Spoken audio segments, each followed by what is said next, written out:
I am terrible with technology. I mean, really, really bad. I know enough to be able to read the internet, work the Sky remote, upload a video, clearly, and but it takes a while. It takes a little while for it all to filter in. So the other day when I got the sweets, you sure saw me scoffing the sweets on a video yesterday. Ed sent them, and I knew the company he'd ordered them from was West Ham fans, right? So I thought, I know what I'll do. You know, I thought I'll try and do something nice. What I'll do is I will thank Ed for the sweets, which were very nice. And what I'll do is I'll give the company a little plug, you know. There you go, that'd be nice. Anyway, I plugged the wrong I plugged the wrong company. No, I don't plug the wrong company. I put the wrong link in the description under the video. So I've got to apologise. In my attempts to do good, I ended up promoting a rival company that sends sweets. So forget that one. The real link's underneath. These people are only available on Facebook. So apologies, that was completely my error. And sorry if I've... thanks for sending me the sweets. Come on, you irons and all that. And sorry if I gave business to the competitor. They might be Tottenham fans. I don't know. Anyway, I apologise. That's enough about sweets for the moment. Anyway, watching Gio's video yesterday, would this be the worst season ever to get relegated? That's a biggie. That is a biggie. Look, it ain't good. It ain't never good. Never good at any time. He also spoke towards the end of the video about parachute payments. Well, that's something I'd like to get into at some point. But what I couldn't help thinking about when he was talking about the relegation and stuff like that was the financial liability. And particularly the amount of big contracts that we give out. The big contracts I can think of really recently, we did them both very close together. We gave Aaron Cresswell a 5-year deal, and we gave Arthur Masuaku a 5-year deal. And then at the point where we sort of hoped Lanzini had proven his fitness, we gave him 4 or 5-year deal worth over 100 grand a week. Now, I mean, look, hindsight is a wonderful thing. Would we, knowing what we know now, go back and sign those players to long 5-year deals? No, I don't think we would. I say long 5-year deals. There's no long or short 5-year deal. A 5-year deal is a 5-year deal. It can't be a little one or a big one. But you know what I'm saying. 5-year deals, big old whopping great thing. I just wonder if we're going to start to see the end of this now. Because it does look like, I've just popped in, it looks like the Bundesliga is going to get up and running again. The Premier League is going to be a little bit more difficult because of the neutral ground thing, but I need to look a little bit more into it before I do a video on it. But there's certainly some clubs opposed to it, and the LMA say it has to be neutral grounds. PFA, I think, have yet to nail their colours to the mast. But it looks like football will be up and running. Fans at football, forget it. For all the reasons that we've discussed before, I don't think they will. I don't think they'll allow them to. And even if they did allow them to, if they open the gates now and said 60,000 next weekend, all go down to West Ham, there would be 60,000 there. 20,000 tops, if you're lucky. I don't think people don't want to go out at the moment. So anyway, so I think you can take it as standard that we're going to be without the ticket revenue. So for West Ham, £27 million less. Maybe it hits West Ham hard. Maybe it hits other clubs harder. Do you still get the rights money for the stadium? Is it worth sponsoring a stadium anymore if nobody's going to be in it, for instance? The advertising hoardings around the stadium, the catering money, all that stuff. Well, actually, West Ham don't get any of that stuff. So we are talking pure ticketing money here. But £27 million at 190 million a year is still an awful lot of money. So you're going to have to trim costs somewhere. The obvious, the two biggest, most obvious ones are going to be players' wages and transfer fees. Yes, we want to see agents' wages go, agents' fees, all of that. That's got to go. That's got to be done. I don't even think that's really a consideration. But I'm talking the biggest amount. It's going to be wages and going to be the transfer fees. Transfer fees, what can we do? Well, we can deal with that almost immediately, the transfer fees. Just don't pay the big ones. Wages are harder, and here's the issue, because we have to wait for them to run down. And let's be perfectly frank here, West Ham are not going to be buying a left back for a long, long time, because we've got 2 left backs on big money for 5 years. Nobody is going to come in and take those players off our hands. If they did, we wouldn't be getting a transfer fee. And still, anybody that buys a player from now on is going to be doing so in the new football, where players' wages will be less. There will be some that buck the trend. As I say, I've just had Sky Sports news. It looks like Newcastle United, if the takeover goes through, I still can't quite get my mind right why you'd buy a football club at the moment, but they're talking about £70 million for a defender.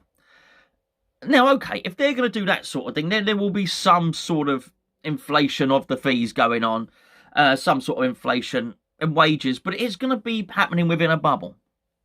I don't think you're going to see it spread. Just because Newcastle is spending this doesn't mean that the money's going to filter down. Just because Newcastle are going to spend 200 grand a week on a defender doesn't mean that's going to become the new norm. I would expect wages to drop, well, funny enough, probably by about 27%, 30%, something like that. It's going to have to be because everybody else is going to be feeling the pinch. Do the rich get richer? No, I'm not sure the rich get richer, but I do think the gap expands slightly.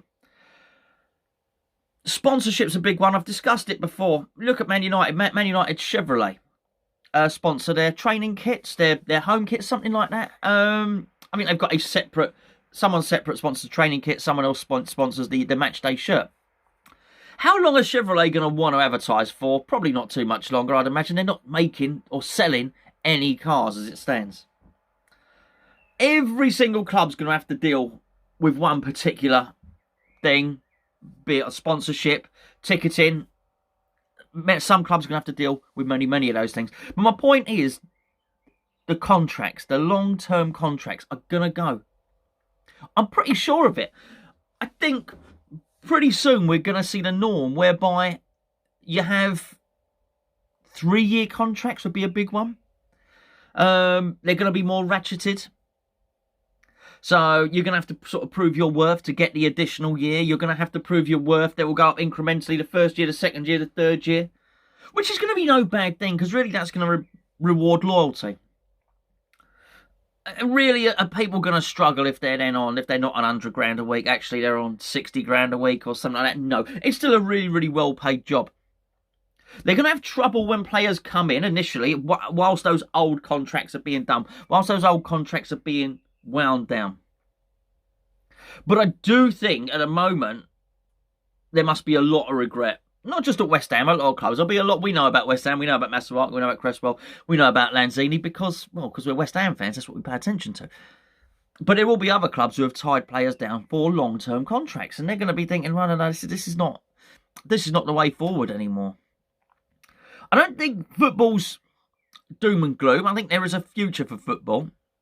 And I think it's going to be a different one, as I've discussed before, with maybe more homegrown players. Not a problem. I'm happy to see that. Less mercenary players coming for massive high wages, don't really care about the club. Well, that's got to be a good thing, hasn't it? And I was really hoping throughout all this that football might have learnt its lesson, which is don't saddle yourself with so much debt that if a rainy day happens that you're bang in trouble, don't operate where your wage bill is so crippling and so close to your turnover that it's going to hinder the club. Kieran Maguire, the financial expert, has often spoken about 60% of turnover should be wages. Well, maybe they want to review that. Maybe they want to get that down a little bit. And I am sort of hoping that as time goes on, that football starts to grasp reality a little bit more. Even when things get better, it ain't the most important thing in the world. We've not had any football. It ain't been great. We could do the distraction. We could do with the entertainment. Football back makes us a bit of normality, but it ain't the be all and end all. And we have actually managed without it. So it does, I've got to be honest with you, it does annoy me a little bit, and I'm going to get accused of having a vendetta against Newcastle. It don't matter that it's Newcastle. Whoever this would have happened to, take another club that got taken over by mega rich people at the moment. And I would be saying the same thing. I just think, no, this is bad. This is bad timing as far as football's concerned. Maybe some of you will think it's good timing. Newcastle fans will certainly think it's good timing. Don't get me wrong, but I just think at a time when football's getting a bit of a reality check, at a time when football is getting maybe having to get its house in order, being forced because of the current situation to do things that it certainly wouldn't have been looking to do before. I just think it's bad timing for people to come in and start breaking transfer records and so on and so forth. It just feels a little bit wrong. Particularly when it does appear that there will be some clubs about to go to the wall, certainly within the next year. I mean, that would be amazing. If we get to in a year's time and no club has gone under, that would be amazing, right? I mean, it'd be brilliant. That is what I would hope for more than anything. But I don't think we can really appreciate, I don't think we can see that happening. And the rules are so draconian as well. You know, if you lose a bit of money, you get a points deduction. If you're losing money, you get a points deduction. And if you're spending too much the other way, then UEFA will do you the other way, and they'll penalise you as well. So I think a little friendlier, fairer type of football is something we'd all like to see.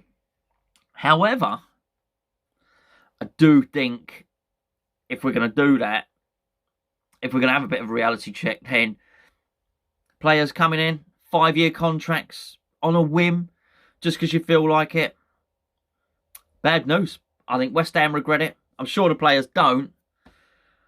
But I would wager the next time we bring in a player, it ain't going to be doing anything remotely like that sort of term. If you would like to support or sponsor Hammers Chat via Patreon, the link is in the description below. Literally, it's underneath this screen where the writing is. There's 3 tiers. It's $3.50 a month, which is £2.81 at the moment. It's $7.50 a month or $14.50 a month. There are several different tiers. We do lots of additional content. We give out prizes for long-standing patrons, lots of exclusive stuff, chats, quizzes, podcasts, Mug of Tea with Gio and Gonzo. Charlie's got his own podcast on there, and lots of little individual videos as well as exclusives on all the stuff Hammers Chat's doing before it comes out.